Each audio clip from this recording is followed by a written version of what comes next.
vivo. Vamos fazer uma oração e assim nós começamos o nosso culto. Tu ora para nós, Jesus, para nós começar. Querido Deus e amado Pai, te pedimos, Senhor, a tua bênção neste momento para que possamos louvar e glorificar o teu santo nome, Pai. Que a tua palavra entre em nossos corações e na nossa mente, fazendo morada em nossa vida, Pai. Para que possamos colocar em prática tudo aquilo que tu queres de nós.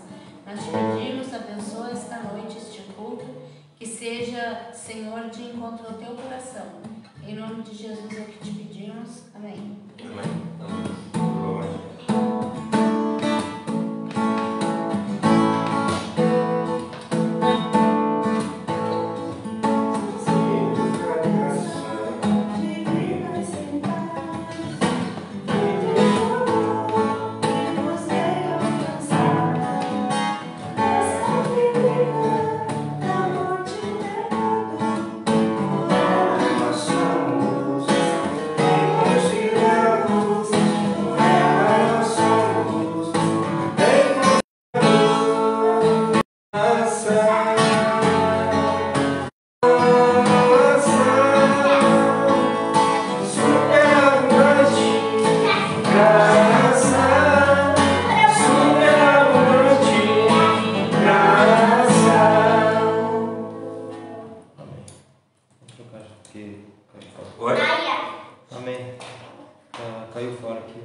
partir do pão é a razão de todas as coisas, né?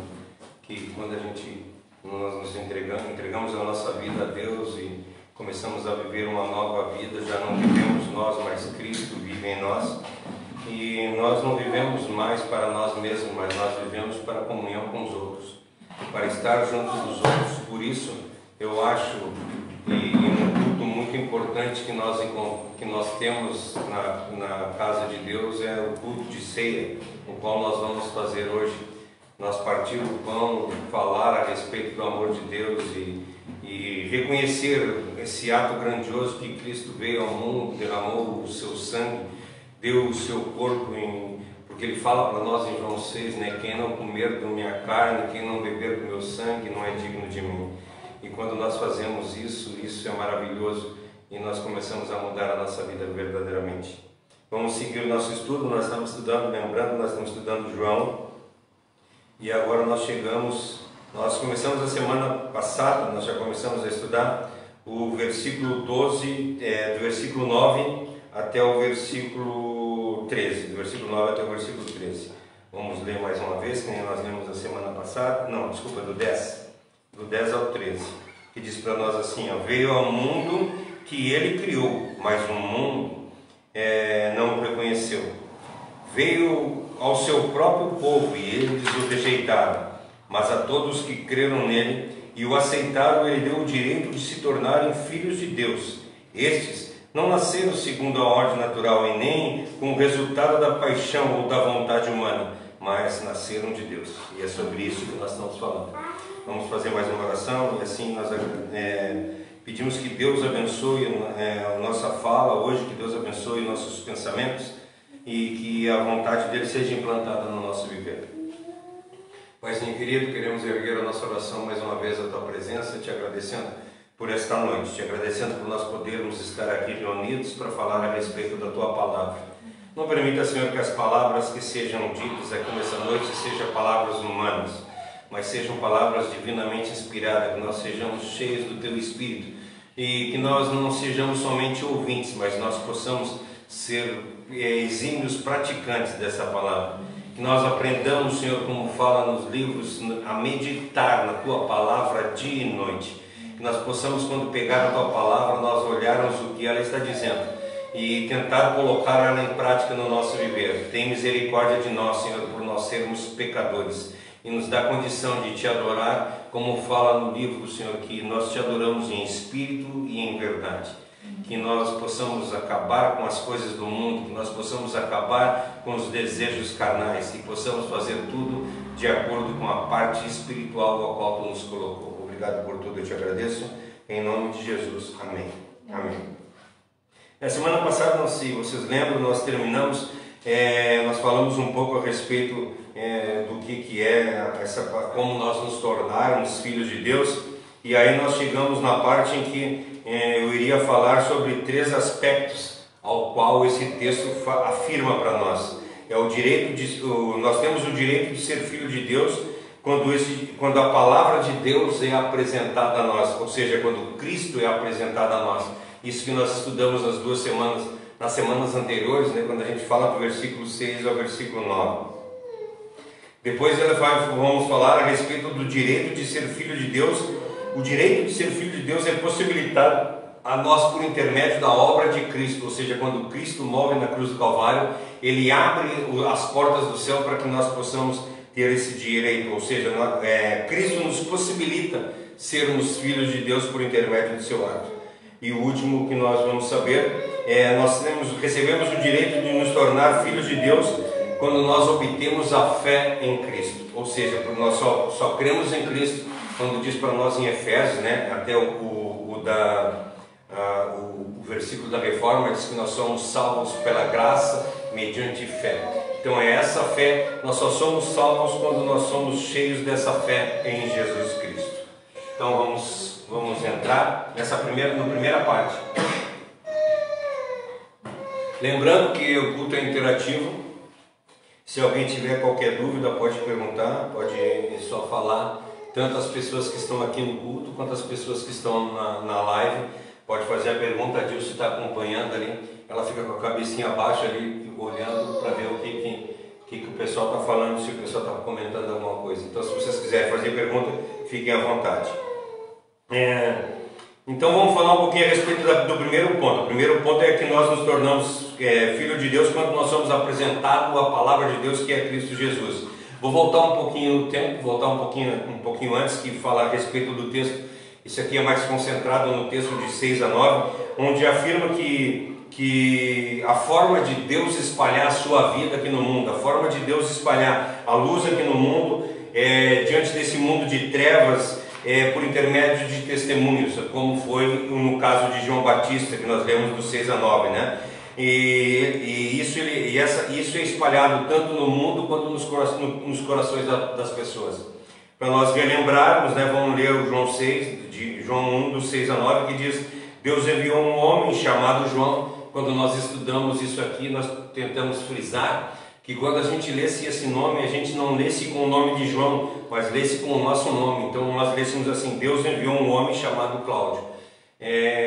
Cada um de nós deveríamos, quando ler esse texto, nós nos colocarmos dentro desse texto, porque ele enviou a nós.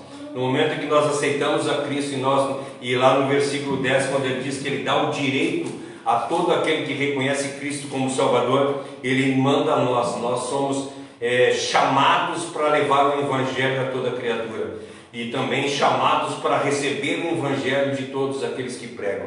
Então ele nos dá essa oportunidade de ouvir a palavra de Deus e nos transformar, e depois disso falar a respeito dessa palavra maravilhosa. Então Deus enviou um homem chamado João para falar a respeito da luz, a fim de que, por meio do seu testemunho, todos crescem. Ou seja, por meio do testemunho de João, que todo mundo iria crer que Cristo é o Senhor. Ele não era a luz, ou seja, João Batista não era a luz, mas ele veio para falar da luz. E aquele que é a verdadeira luz, falar a respeito daquele que é a verdadeira luz, que ilumina todo, estava para chegar no mundo. Primeiro nós vemos aqui que João Batista não está dizendo que, a palavra de Deus não está dizendo que João Batista é a luz, mas ele veio para falar da luz. E nós vamos estudar isso, vamos nos aprofundar um pouquinho mais quando nós chegarmos no verso 29, que aí nós vamos explicar a respeito de João Batista, que fala a respeito disso, dele ser o testemunho da luz. E isso nós temos que colocar na nossa vida também, nós sermos o testemunho da luz. Quando a gente trabalha, a Dilce e eu, nós fizemos curso de casais e falava com casais a respeito. E quando a primeira vez que nós nos encontrávamos com os casais, a gente sempre tinha uma brincadeira, uma forma de falar, porque quando nós trabalhamos em alguma empresa, por exemplo, eu trabalho na Oi, né? Então, quando eu chego em algum lugar representando a Oi, eu digo para a pessoa assim: Oi, eu sou o Cláudio da Oi. Qualquer pessoa que trabalha, ela vai se identificar, ela perde a identidade, ela começa a ter uma identidade nova. Ou seja, ela é uma pessoa que está representando algum local. E enquanto casamento, no momento que eu casei com a Dilce, eu deixei de ser o Cláudio, eu passei a ser o Cláudio da Dilce. Os familiares dela todos me conheciam: o Cláudio lá, o marido da Dilce, o Cláudio da Dilce, o Cláudio da Dilce. Em consequência, a mesma coisa quando as pessoas falavam de mim, dizia lá a Dilce do Miro. Então a gente perde a identidade e a gente começa a viver uma outra identidade. E a mesma coisa João Batista. João Batista, quando veio ao mundo, ele perdeu a identidade dele. Ele não era a luz, mas ele estava ali representando a luz. E isso que nós devemos ser quando nós nos tornamos cristãos. E é isso que fala nesse versículo 7 e 8, né? Que diz que João Batista foi um testemunho enviado para testemunhar a respeito da luz, que fala no primeiro versículo. Ele não era a luz, mas ele estava ali para testemunhar a respeito da luz, para falar a respeito da luz, para viver em respeito da luz. A ponto que nós vimos na semana passada, quando os discípulos de João Batista chegam para João Batista e dizem: João, olha só, nós estamos perdendo os nossos discípulos. Os discípulos estão saindo de nós e estão indo seguir aquele outro, estão indo seguir a Jesus Cristo.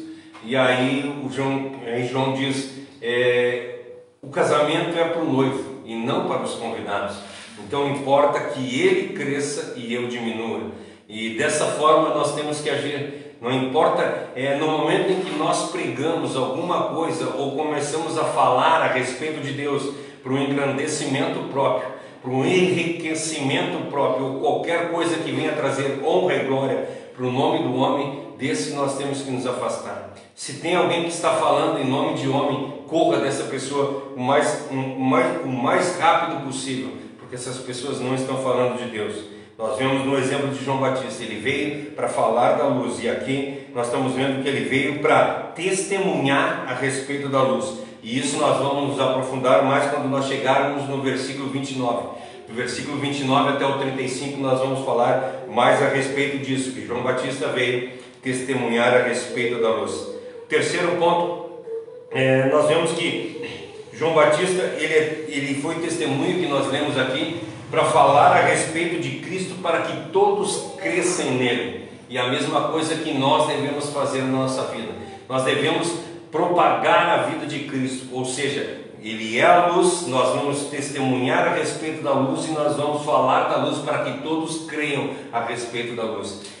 O homem tem que sumir completamente, Cristo aparecendo. Isso que essa palavra diz para nós. O relato de João Batista, o relato de João, o evangelista aqui, ele é muito importante, muito importante para as pessoas que pregam o evangelho e ouvem o evangelho. Isso é muito importante, porque nós vemos, infelizmente, nos dias de hoje, pessoas falando a respeito de qualquer coisa, ou seja, quem salva o pecador é Jesus Cristo, quem torna o pecador filho de Deus é Jesus Cristo. Então a palavra é sobre Cristo, a palavra é sobre Deus e não sobre o pregador. O pregador tem que sumir, e isso João enfatiza, quer que ele cresça e eu desapareça. É dessa forma que nós testemunhamos a respeito da luz, é dessa forma que nós temos que viver. As pessoas não podem ver o pregador. Teve uma época que eu estava trabalhando com comunicação visual aqui em São José, e uma igreja, eu não me lembro como é que é o nome da igreja, mas ela era ali do Roçado, ali, uma igreja do Roçado, recebeu um rapaz que ia dar testemunho lá. Ele tomou um choque, esse é o testemunho dele, ele tomou um choque de 18 mil volts, se eu não me engano, e ele não morreu, e aí ele dá um testemunho a respeito disso, né? E aí só que eles fizeram uma placa imensa para fazer a propaganda do cara que não morreu tomando um choque de 18 mil volts. Para quem é que nós estamos dando a glória quando a gente está falando a respeito disso? Ou uma vez me convidaram para ir num culto, disse assim, vamos no culto lá, porque vai estar lá o príncipe dos pregadores. Nós estamos dando glória para o homem. Ou quando a gente sai da nossa casa para ir em alguma igreja ou em algum lugar, porque lá vai estar tocando o fulano de tal, lá vai estar pregando o fulano de tal, lá nós estamos direcionando a honra, nós estamos direcionando a glória para um ser, para uma criatura e não para o Criador. E isso João Batista bate muito forte, e nós deveríamos parar e pensar quando nós estamos falando a respeito disso. Então, o pregador, ele não pode estar falando a respeito de si, mas ele tem que falar a respeito de Cristo. Em segundo ponto que nós temos que falar é a mensagem que salva o pecador, e a mensagem que torna o pecador filho de Deus é a respeito de Jesus Cristo. Nós sempre temos que pregar a respeito de Jesus Cristo. A nossa pregação sempre tem que ser direcionada à palavra de Deus. Não a gente colocar nas igrejas, como nós temos visto, hoje é culto de libertação, amanhã é culto da recompensa, depois da manhã é culto de bênção, na outra semana é culto disso, é culto daquilo, é culto daquele outro. Tudo preparado, né? Sério, hoje eu vi uma pessoa colocando no Facebook ali que hoje no culto à noite nós vamos ter no mínimo 20 profecias. Olha, o cara tinha até a quantidade das profecias. E isso, gente, me deu vontade de colocar embaixo. Eu disse, cara, eu tenho muito mais profecia, eu tenho uma Bíblia inteira escrita, cheia de profecias. O problema é que as pessoas elas estão mais interessadas, como eu já falei, estamos mais interessados em acreditar na criatura do que no Criador. Nós estamos mais interessados em ouvir o que as pessoas têm a dizer de bênçãos para nós do que a respeito da palavra de Deus. Nós estamos mais interessados em buscar nas igrejas cura para as nossas doenças do que a cura para a nossa alma ou para o nosso espírito que está passando necessidade. Nós estamos mais interessados em conseguir um trabalho para ganhar o pão de cada dia do que a vida para ganhar o pão da vida, né? De que buscar o pão da vida. Então, infelizmente, nós vemos nos dias de hoje de grande tristeza para o nosso coração, que as pessoas estão adorando a criatura e não estão adorando ao adorador. Terceiro ponto que nós queremos falar é que a mensagem salva o pecador e torna o pecador filho de Deus. Ela é só por intermédio da fé em Jesus Cristo. Nós temos que acreditar nisso de todo o nosso coração. O pregador, ou o testemunho de Deus, quando ele fala a respeito do Evangelho, ele está falando a respeito do Evangelho que nós lemos no versículo 9. É o que ilumina a todos. Isso é interessante demais. É a luz da vida que chega ao mundo. A luz da vida que ilumina todas as pessoas. Eu tentei, para nós entendermos, tentar aprofundar mais, eu dei uma buscada a respeito que esse versículo, às vezes, ele tem vários vertentes teológicas que puxa cada um para um lado, que fala a respeito de quando ele está falando que ele é a luz que ilumina todos. Aí eu quero falar um pouquinho a respeito de alguns pensamentos, né? A quem se refere essa luz, né? Então, tem pessoas que argumentam que essa luz que ilumina todos, ela está se referindo à luz da revelação geral de Deus lá que nós vimos na época da criação, né? E eles se baseiam no livro de Romanos, no capítulo 20, Romanos capítulo 1, versículo 20, que diz assim, ó, vou ler só o finzinho aqui, que diz assim, ó, ou seja, o poder eterno da natureza divina são vistas pelos homens claramente, elas podem ser compreendidas por meio das coisas criadas, ou seja, essa luz que ilumina todos é a luz da criação, a luz que mostra toda a criação. Esse é uma forma de pensamento. Outra forma de pensamento é que inclusive a luz da consciência fala para nós, e essa é a visão de João Calvino, tá?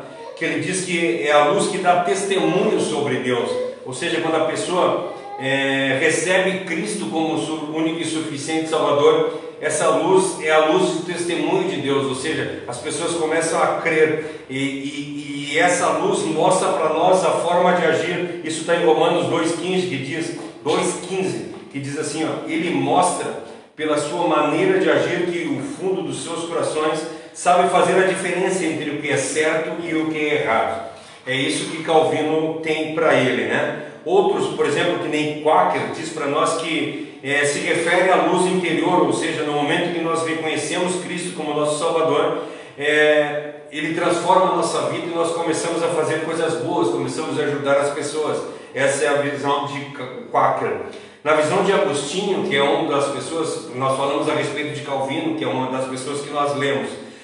Agora, a respeito da visão de Agostinho, também nós lemos, ele diz que essa luz se reflete em todos aqueles que nasceram de novo. Também é meio parecida com a mesma visão de Calvino, né? Então, as pessoas que nascem de novo têm essa luz.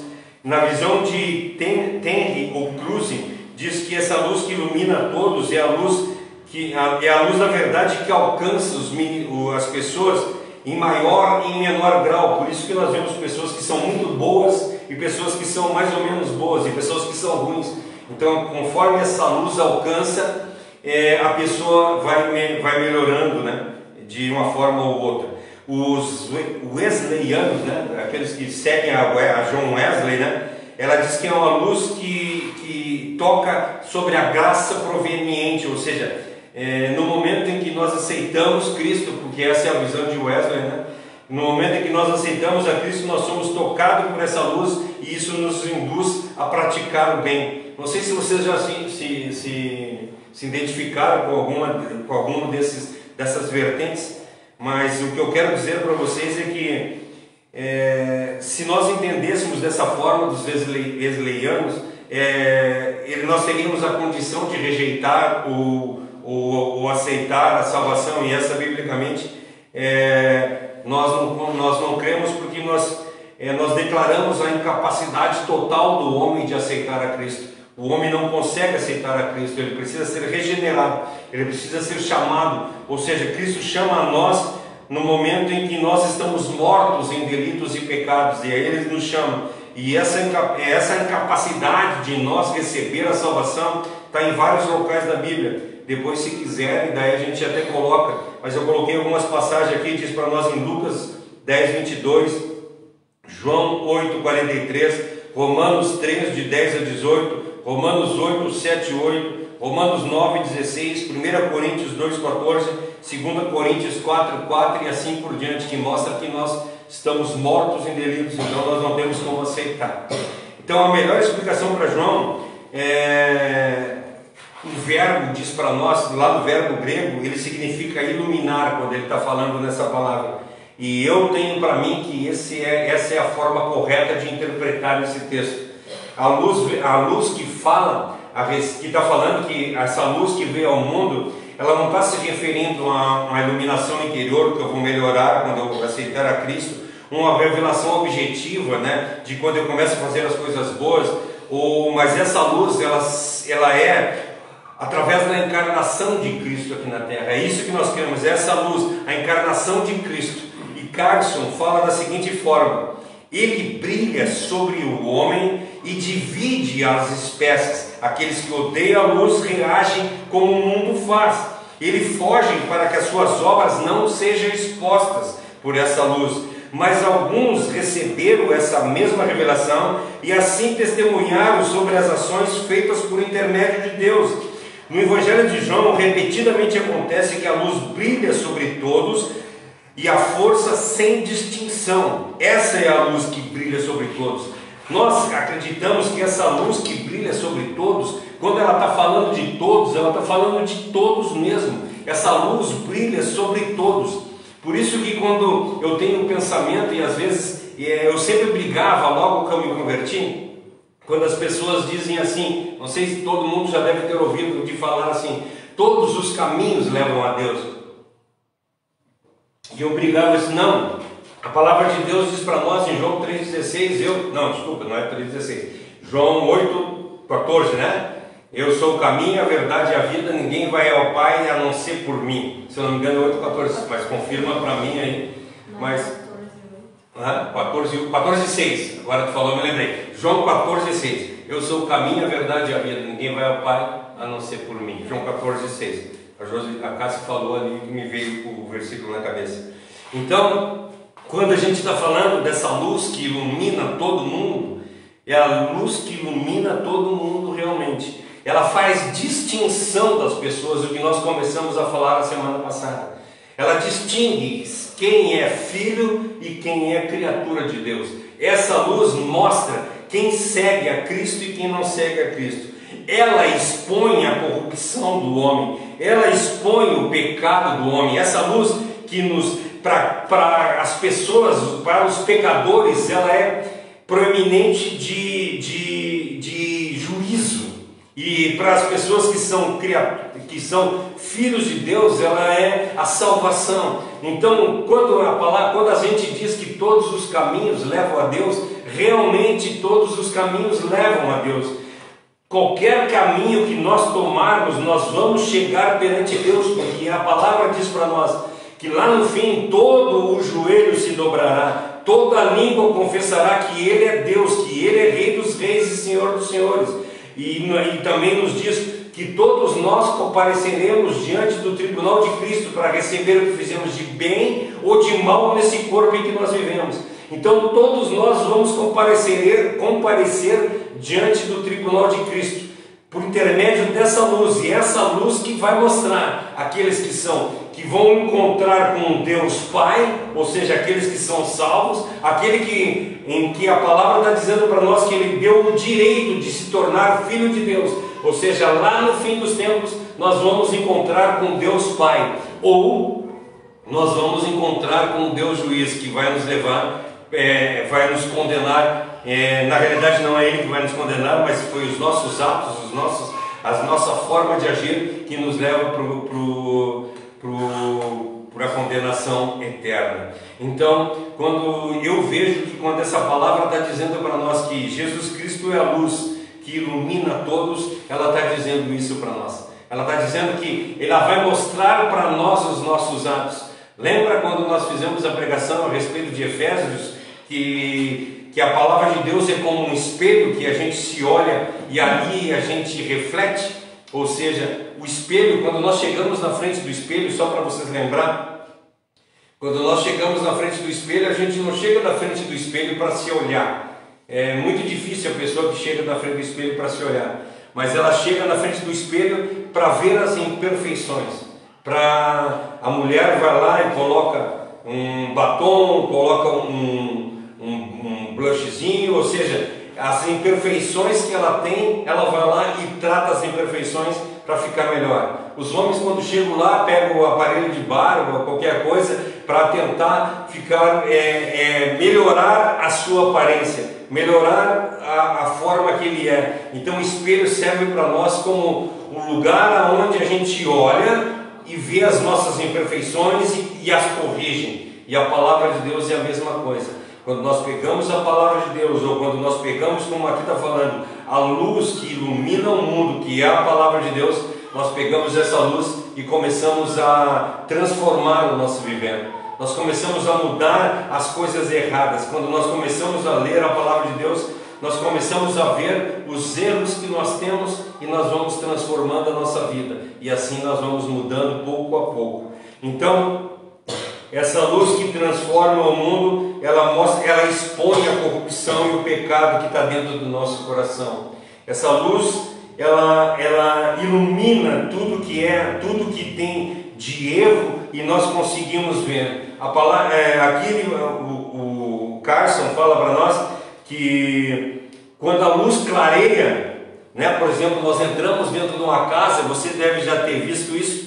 Quando a casa está no escuro, tu chega em casa, tu acende a luz, a barata sai correndo, os bichos saem correndo, porque eles não suportam a luz, eles não suportam a claridade. E a mesma coisa é a nossa vida. Será que quando essa luz de Cristo entra dentro do nosso coração, nós temos tentado correr para cobrir os nossos pecados, ou para esconder as nossas más obras, ou quem sabe para esconder os nossos pecados?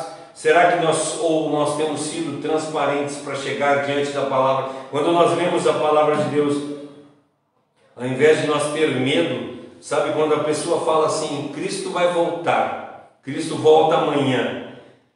Se tivesse certeza hoje assim, Cristo volta amanhã, qual seria a tua reação? Será que tu ficaria tranquilo? Cara, eu estou em paz, eu tenho vivido uma vida correta, eu tenho feito as coisas, eu tenho lutado com todas as minhas forças para conseguir, que nem Paulo diz, alcançar o prêmio da soberana vocação. Será que eu tenho feito a minha parte nesse trato ao qual eu tenho com Cristo?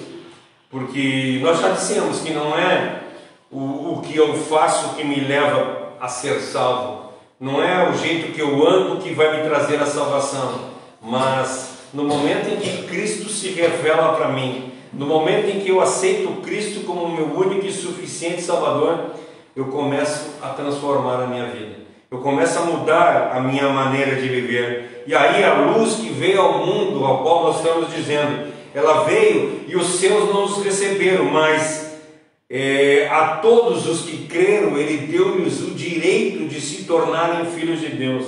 Então, no momento em que nós aceitamos Cristo como nosso único e suficiente Salvador, no momento em que nós recebemos essa palavra para iluminar o nosso coração, e essa palavra, quando nós recebemos ela, começa a machucar dentro de nós, Cara, eu não posso mais seguir do jeito que eu estava, eu preciso mudar, eu preciso ser uma pessoa melhor, porque do jeito que eu estou, não é o medo, eu quero que vocês entendam que às vezes eu vejo pessoas que têm medo de ir para o inferno. Elas não pecam porque não querem ir para o inferno, elas não pecam porque, lá sei eu, inventam um monte de coisa porque elas não querem pecar por causa disso. Mas no momento em que nós recebemos Cristo de verdade no nosso coração, nós não pecamos porque nós não queremos de forma alguma decepcionar a esse Deus que veio ao mundo e morreu na cruz do Calvário para nos dar salvação.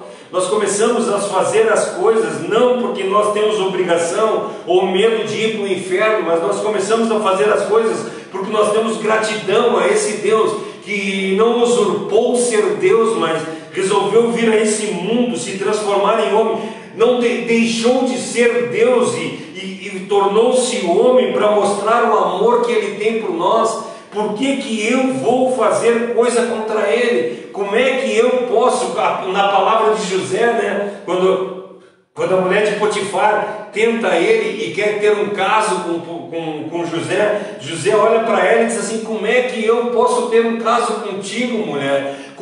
Ele não pensou em Potifar, ele diz: como é que eu posso fazer tamanho mal ao meu Deus? Como é que eu, como cristão, vou passar alguém para trás? Como é que eu vou poder estar fazendo isso para um filho de Deus? Como é que eu posso estar fazendo coisas erradas que desagradem ao meu Deus? Como é que eu posso trair a minha mulher? Se dessa forma eu vou desagradar a Deus, como é que eu posso roubar alguém? Se isso vai desagradar a Deus, como é que eu vou ofender alguém? Se isso vai desagradar a Deus? É esse tipo de pensamento. Ó, Joana está pregando juntinho na minha coluna.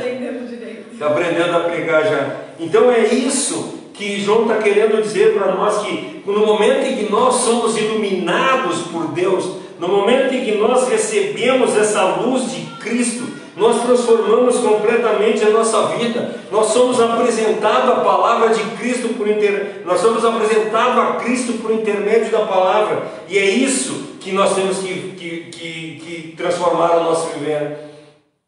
Mas como que nós vamos reconhecer Cristo por intermédio da palavra, se a palavra não está sendo pregada? Por isso que lá em Romanos 1,17 diz para nós que a fé vem pelo ouvir, e ouvir a palavra de Deus.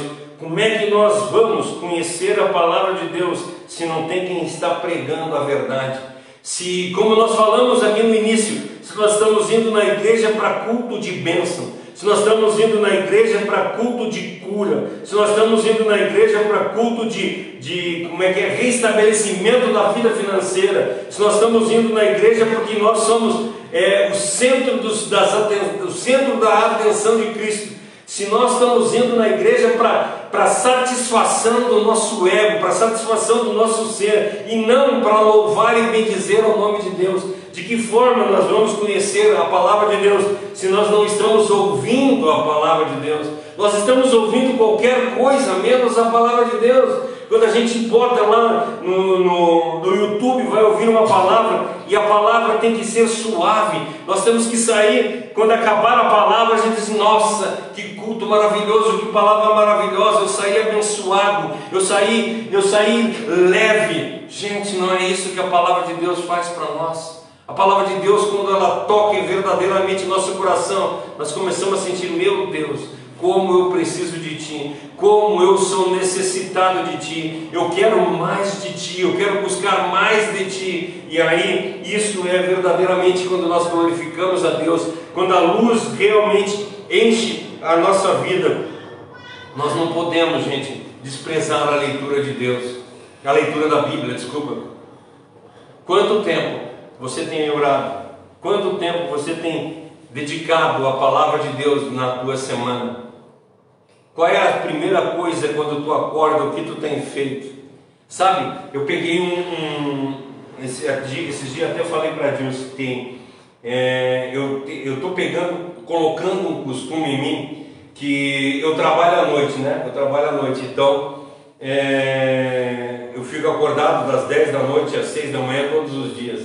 E aí agora eu estou de férias, eu não estou conseguindo dormir, porque a gente está acostumado nessa rotina e eu não consigo dormir. Aí eu disse assim, cara, eu não estou conseguindo dormir, eu vou orar, né? Pelo menos eu vou estar fazendo alguma coisa de útil, né? Em vez de estar olhando vídeo, em vez de estar olhando internet, eu vou orar. Gente, que coisa maravilhosa, que remédio para o sono. Eu vou dizer, é maravilhoso. Ora para vocês verem que vocês dormem 5, 10 minutinhos depois que tu começar a orar. Então, se nós conseguíssemos fazer dessa forma, olhar coisas, né? Eu vou colocar de hoje em diante, eu vou começar a orar 5 minutos por dia. Eu vou pegar a palavra de Deus e vou ler um capítulo, vou ler 5 minutos. Lá sei eu, mas tu colocar uma regra no teu viver, aquela regra que nós temos de levantar todos os dias de manhã, não sei que cada um tem a sua regra, né? Mas tem gente que levanta de manhã e vai direto para a academia, o outro levanta de manhã e vai direto tomar café, o outro levanta de manhã faz tal coisa, o outro levanta de manhã, mas nós temos uma regra a qual nós vivemos. E esses dias eu estava falando com alguém, não consigo me lembrar quem, que disse, não, foi o Márcio, né? Lá em Porto Alegre, que nós estávamos falando a respeito de bicicleta, que o Márcio pedala, né? E aí ele disse assim, mas se tu colocar uma regra em ti, de que tu vai andar de bicicleta meia hora por dia, ou tu vai correr meia hora por dia, e tu colocar aquilo em prática e todos os dias tu fazer aquilo, no momento que tu chegar naquele momento, tu vai sentir falta, tu precisa fazer aquilo. A mesma coisa é a palavra de Deus, a mesma coisa é a oração. O problema é que nós colocamos qualquer coisa diante disso e a oração tem sido a última parte, sabe? Vou deixar, depois eu oro, e aí quando tu chega na cama, tu está completamente exausto, tu está cansado, e aí quando tu diz assim, Senhor, Pai nosso que estás no céu, e a próxima palavra é um ronco já, nós começamos a roncar. Então, que nós possamos como é que eu posso dizer, não desprezar a leitura da Bíblia, não desprezar o louvor, porque como é que nós vamos conhecer a luz de Cristo? Como é que nós vamos conhecer a esse ser que transforma nós de criatura e nos dá o direito de nós nos tornar filhos de Deus, se nós não lemos a carta? Eu gosto de usar muito o exemplo da carta, né? Agora não existe mais carta, mas agora é o WhatsApp que as pessoas estão usando. Mas olha, lembra quando vocês começaram a namorar? Não sei qual é que era, a minha época da Dilson era carta e olha lá, né? Então tu escrevia uma carta, imagina eu escrever uma carta de amor para Dilson e dar para ela, e ela nem olhar para essa carta. Imagina hoje em dia tu mandar uma mensagem do WhatsApp para o teu amor, aquela pessoa que tu conheceu e tu ama. Eu duvido que tu não abra, né? Eu duvido que tu não esteja grudado no telefone esperando uma mensagem de amor daquela pessoa a qual diz que tu ama, né? Ou tu diz que ama ela. Nós estamos ali esperando ansiosamente a mensagem que ela tem para nos enviar. E Cristo veio a esse mundo, Deus mandou os profetas dele para escrever uma mensagem de amor para nós, que é a Bíblia Sagrada. A Bíblia Sagrada, de capa a capa, ela fala para nós coisas boas, coisas que transformam o nosso coração. Não despreze as Escrituras Sagradas, não despreze os estudos das Escrituras Sagradas. Se tu tiver condição de ouvir alguém pregando, ouça as pessoas pregando a respeito da palavra de Deus, mas ouça pessoas que pregam a verdade. E aí a ideia que eu quero dar para vocês a respeito da luz é que nós não sejamos como baratas. A barata, quando tu entra dentro de casa, tu acende a luz, ela sai correndo e se esconde.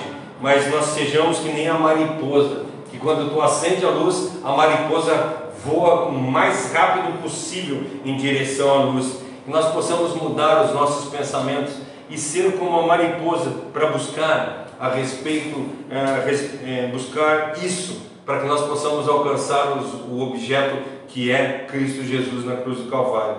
Então, que nós possamos de verdade transformar o nosso viver, que que nós possamos modificar a nossa vida. Não sei, já é 8 horas, né? Dá para ler mais um, acho que ainda não. 7 horas. É, 7 horas. Eu acho que nós temos só uns 35 minutos de palavra, né? 40 minutos, então eu vou ler mais segunda coisa aqui. Então nós falamos aqui a respeito do primeiro ponto que nós ia falar, que é a respeito de que a palavra de Deus é a luz, né? A luz é o nosso testemunho. O segundo ponto fala para nós que a palavra de Deus é o que possibilita nós encontrarmos a obra de Cristo. Bem, entre nós e a vida eterna existe dois grandes obstáculos para nós chegarmos a ter o direito de tornarmos filhos de Deus. Nós temos dois grandes empecilhos na nossa vida. O primeiro empecilho é que nós estamos espiritualmente inanimados, ou seja, nós estamos sem vida, nós estamos mortos. A palavra de Deus diz isso para nós. Nós somos mortos em delitos e pecados. E em segundo ponto é que nós somos pecaminosamente corruptos e culpados. Logo, a causa do problema legal não é apenas herdar a vida eterna, mas o problema espiritual é muito maior. Nós temos que herdar uma vida que não é nossa. Essa é a realidade. Então nós temos um problema legal e um problema espiritual na vida da gente. E se nós estamos realmente mortos em delitos e pecados, de que forma nós vamos conseguir aceitar a Cristo? O Paulão lá, tu conheceu o Paulão, né? O irmão do Jorjão, Paulo de Tarso, né? Paulo de Tarso Nazário.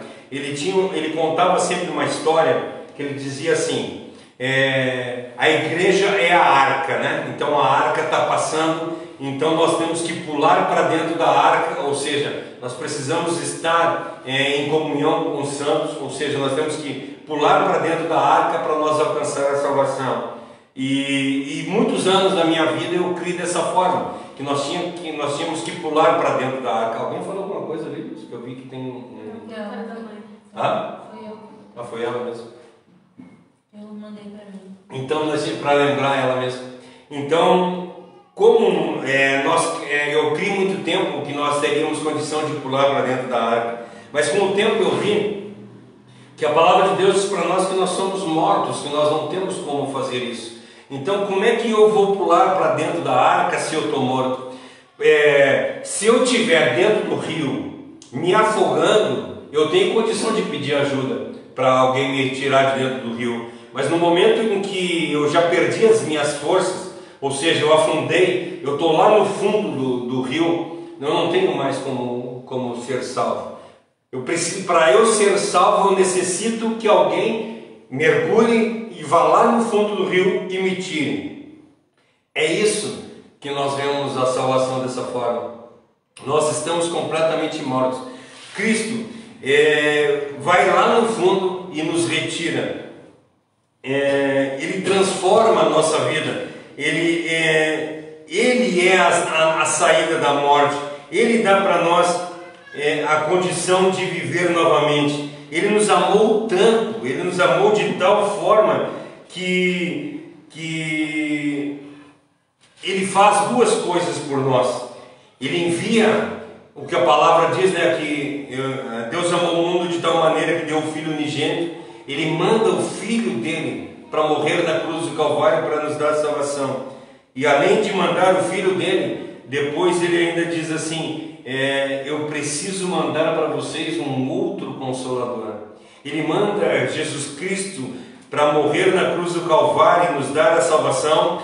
E dessa forma ele acaba com o problema moral, mas nós precisamos mais, porque nós precisamos ter a fé e nós precisamos permanecer nessa fé, e dessa forma é por intermédio de Jesus Cristo. Então nós vemos que em primeiro lugar Deus enviou o seu Filho para morrer na cruz do Calvário, o Cordeiro de Deus que tira o pecado do mundo. Ele nos enviou, e lá em João 1, isso em João 1,29. E ele diz que ele remove a culpa de todos aqueles que nele creem. Ou seja, ele manda Jesus Cristo e remove a culpa da nossa vida. Então nós precisamos disso. Nós necessitamos que Jesus Cristo morra na cruz do Calvário e remova essa culpa que está sobre nós. Então, no momento em que nós cremos em Jesus Cristo, apesar de nós sermos pecadores, porque nós não deixamos de o ser, Ele nos autoriza a nós nos apropriar da herança de Cristo. E aí Ele diz para nós que nós nos tornamos herdeiros de Deus, co-herdeiros de Cristo, né?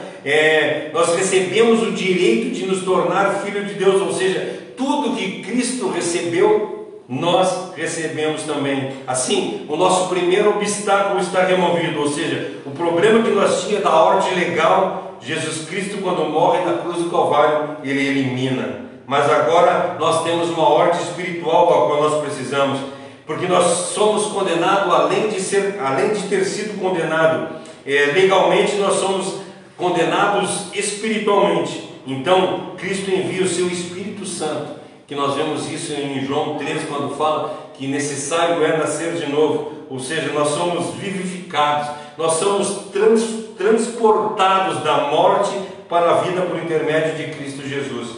Então assim nós superamos o segundo obstáculo. Então primeiro nós superamos o obstáculo legal, o obstáculo moral, por intermédio da morte de Jesus Cristo, e depois nós vencemos o obstáculo espiritual por intermédio do Espírito Santo. E aí nós entramos no versículo ao qual nós estamos lendo, né? Mas a todos que creram nele e o aceitaram, ele deu o direito de se tornarem filhos de Deus. Ou seja, essa decisão, ela não é de sangue. Essa decisão, ela não é uma decisão que nós tomamos assim, nós herdamos, né? O Joyce lá falava, não sei se lembra disso, não sei se a Dilce lembra, que ele dizia: filho de peixe, peixinho é. Filho de crente nem sempre é crentinho, muitas vezes é cretino, né? Nós somos assim, então muitas vezes essa é a realidade. Então, não é porque nós nascemos numa fé, numa família religiosa, que nós vamos ser pessoas religiosas. Não é por intermédio de ascendentes, né? O meu pai era crente, eu vou ser crente, meu filho vai ser crente. E não é pela força de uma decisão que nós temos religiosa, de agora em diante eu vou ser religioso. Não.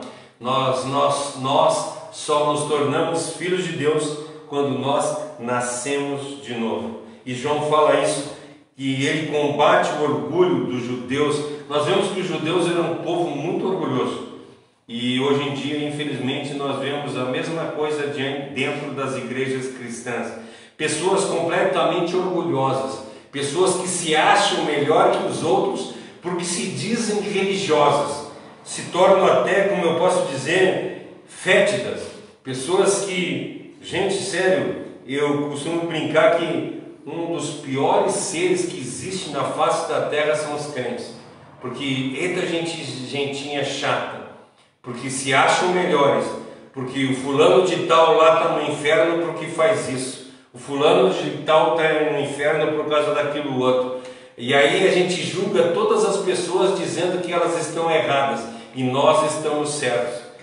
Triste pensamento dessa forma, exatamente porque eram os judeus lá. Os judeus achavam-se melhor e Cristo bateu muito nisso, dizendo que eles eram fariseus, né? Pessoas que conhecem a lei, mas vivem uma religiosidade. E Cristo não quer isso para nós. Cristo não quer que nós sejamos religiosos, mas Ele quer que Ele nos dá o direito de nos tornar filhos de Deus, ou seja, nós mudamos completamente de vida.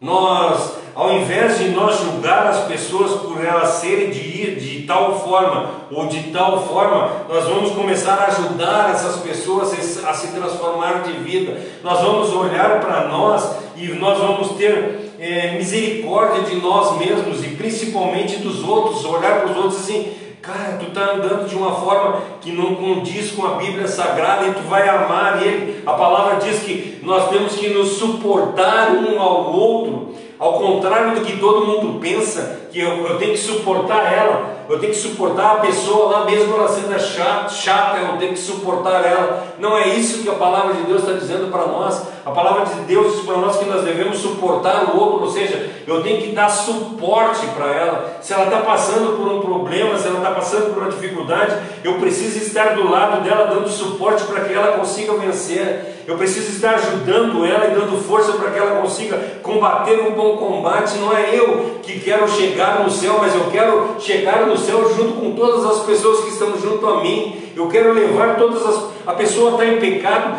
Cara, um dia eu estava em pecado, a pessoa está em delito, ela está morta em delito, em pecado. É esse tipo de pessoa que Cristo quer. Nós devemos falar do amor de Deus para as pessoas e não julgar as pessoas porque elas estão em pecado.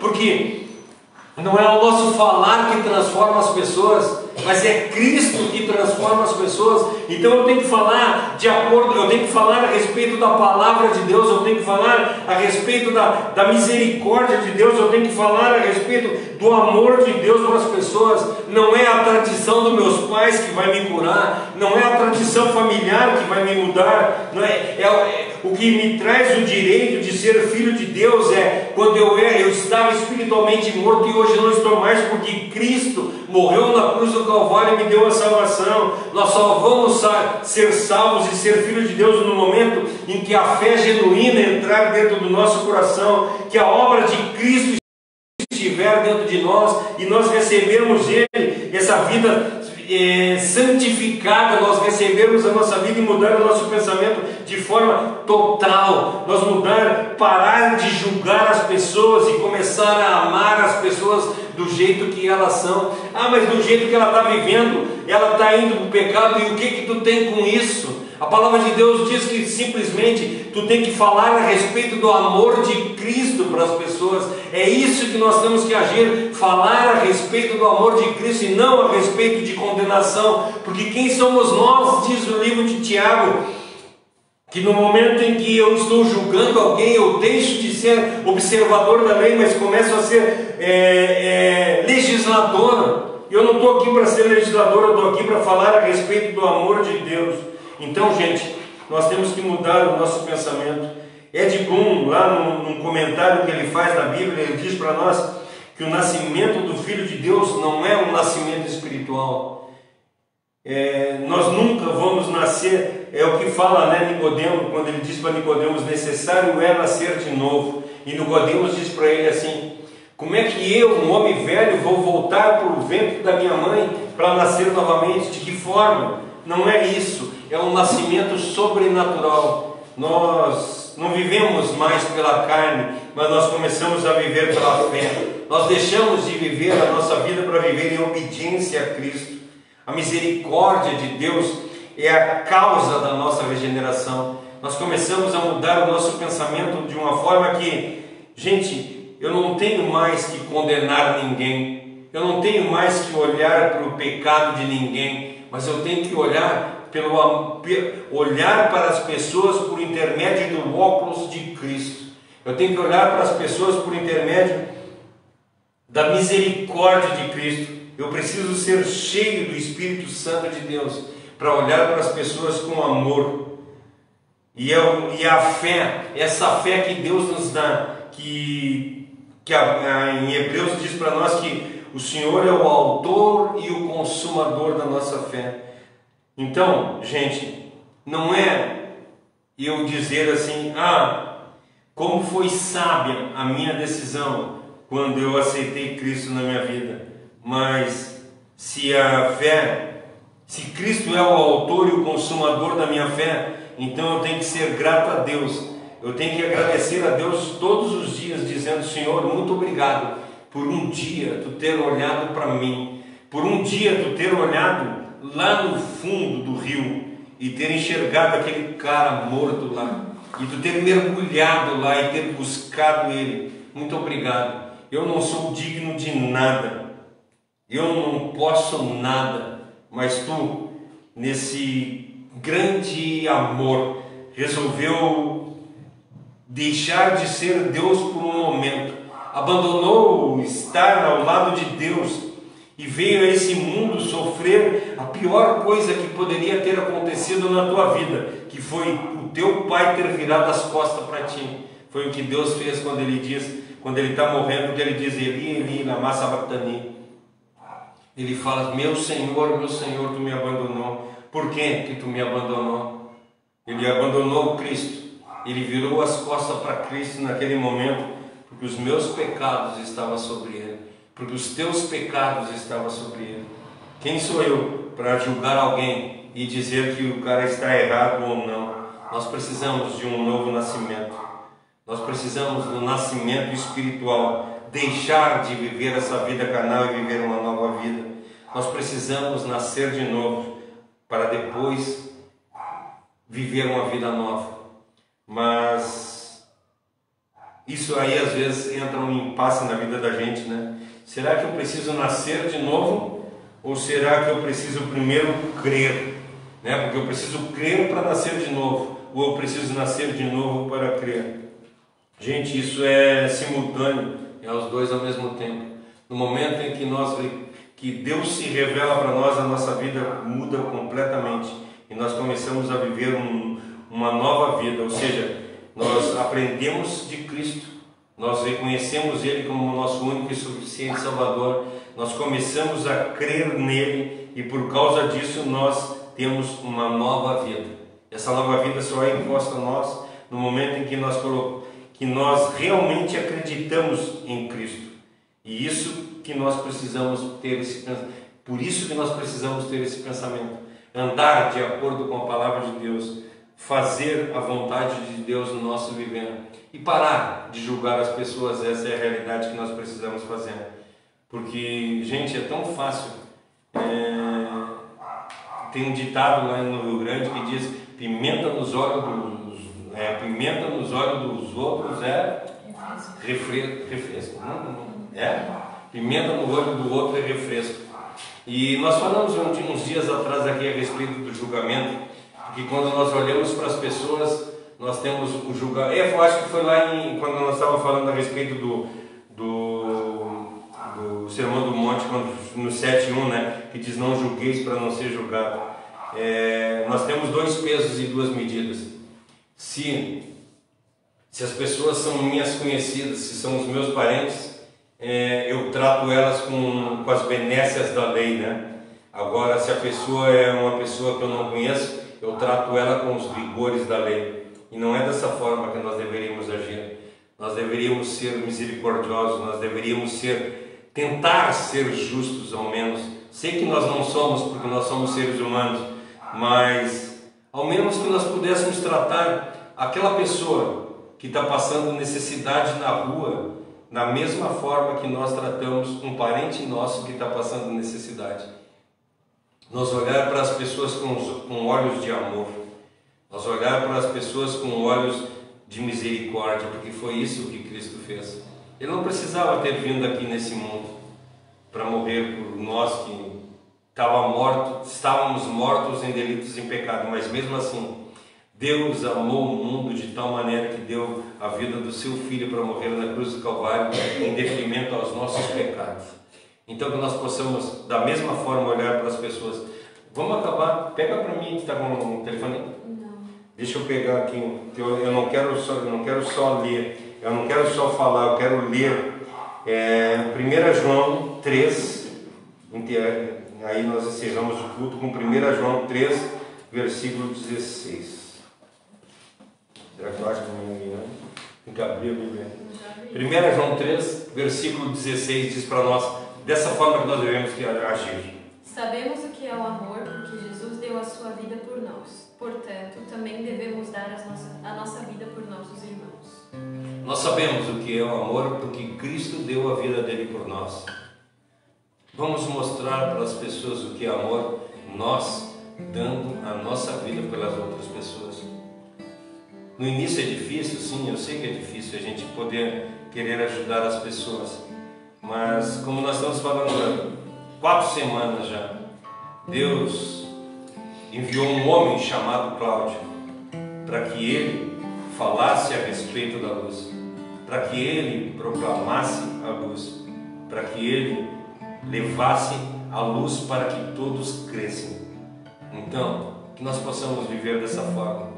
Cada um de nós, que possamos colocar um nome nesse versículo e dizer: Deus enviou uma mulher chamada Dilce, uma mulher chamada Cássia. Cada um de nós aqui, Anderson, Felipe, Ellen, Ana, Josi, todos vocês que estão na live, que tu possa colocar o teu nome nesse versículo e dizer: Deus enviou um homem chamado fulano de tal para falar da luz, mostrar a luz para que todos cresçam.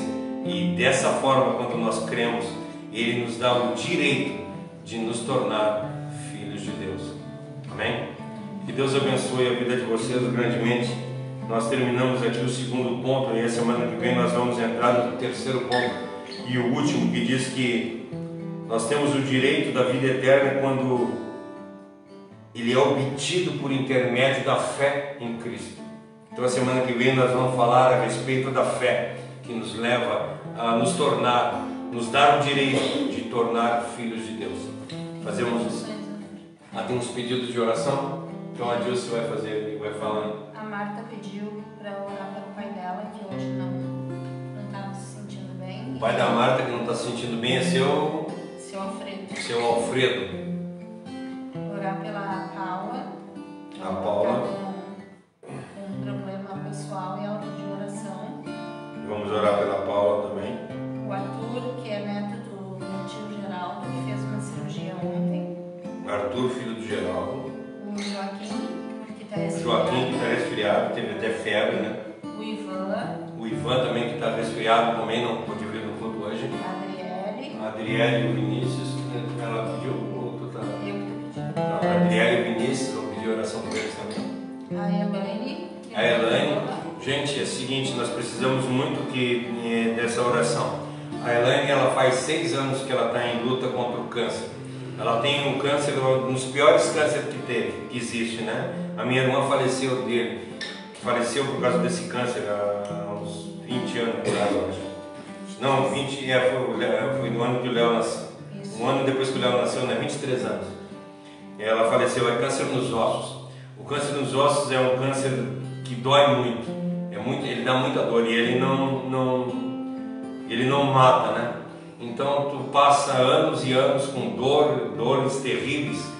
Isso está escrito até no Salmo 6, se eu não me engano, que fala que parece que os ossos estão podres, porque dói tanto. E agora nessa semana passada, né? Semana passada ela fez um exame e foi constatado que ela está com nódulos no fígado. E então que nós possamos estar orando pela vida dela, que no momento que pega o fígado, infelizmente é vital, né? No momento que pega no fígado, ele é vital. Então não sei quanto tempo, eu sei que é difícil a gente falar sobre isso, mas às vezes nós somos egoístas, né? Nós queremos que as pessoas fiquem junto conosco, mas muitas vezes na vida da gente é preferível a gente olhar para a pessoa e dizer assim: meu Deus, como ela está 6 anos sofrendo, gente. 6 anos com muita dor. Ela tem muita fratura nos ossos. Os ossos quebram, né? Então que a gente possa estar orando para que Deus amenize a dor a qual ela está sentindo. Sabemos que Deus é poderoso para fazer infinitamente mais, e se for da vontade dEle, Ele pode colocar a cura sobre a vida dela. Mas o que nós queremos clamar a Deus é que Deus faça a vontade dEle na vida da Elaine, mas que essa vontade seja feita da forma menos dolorosa possível, que ela possa ter uma vida, uma qualidade, vida de qualidade nesse tempo que ela ainda tem conosco. Que Deus possa estar abençoando verdadeiramente. Orem pela Elaine. Orem pela Elaine. E a Emanuele, né? Que a Emanuele está sempre junto conosco. Que Deus abençoe a vida dela grandemente. Vamos orar assim. Orem por nós, lembrem de nós na oração de vocês. E assim que nós possamos estar cada dia mais sempre à disposição de Deus e sendo testemunho de verdade disso que nós estamos falando. Que não seja da boca para fora que nós falamos aqui, mas seja do fundo do nosso coração e que seja colocado em prática tudo que nós falamos. Vamos fazer uma oração e nós vamos ter um louvorzinho depois, né? Sim? Então tá, fizemos uma oração e aí um louvor e nós encerramos o culto. Querido Deus e amado Pai, quero erguer a minha oração mais uma vez à Tua presença, te agradecendo por tudo que Tu tem feito em nosso vivendo. Não permita, Senhor, que nós sejamos somente ouvintes da Tua palavra, ou quando nós falar da Tua palavra, seja da boca para fora, mas que nós possamos, assim como João Batista, nós possamos levar a Tua palavra e falar a respeito de Ti. Que nós possamos dar testemunho vivo da vida, que nós possamos dar testemunho da palavra que é a salvação, que nós possamos mostrar para as pessoas o quão maravilhoso Tu és e o quão, Senhor, nós somos, que nós amamos Te servir.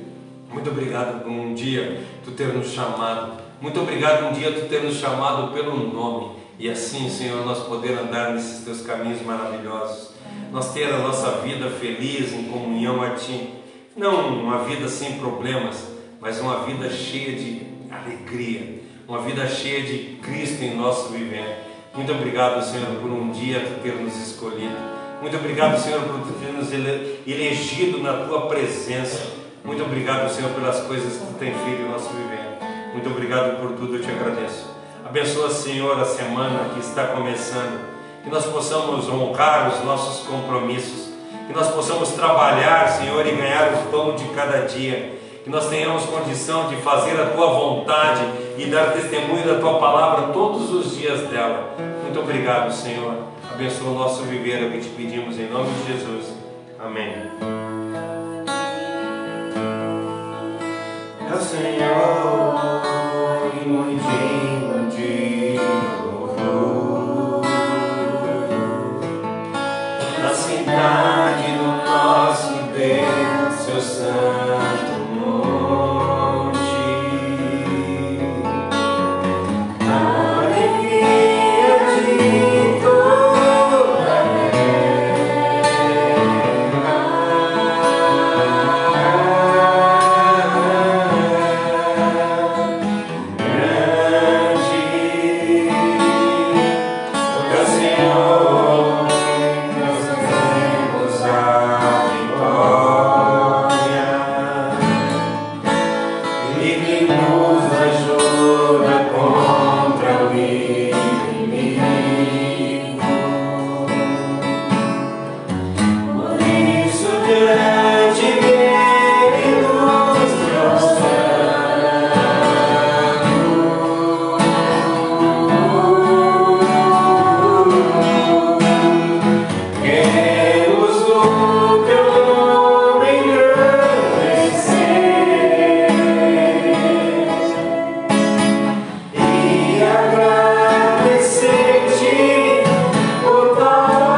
Obrigado pela presença de todos, que Deus abençoe vocês grandemente. Quarta-feira nós estamos aqui novamente para a respeito do Salmo 119. Fique na paz, que Deus abençoe a vida de vocês.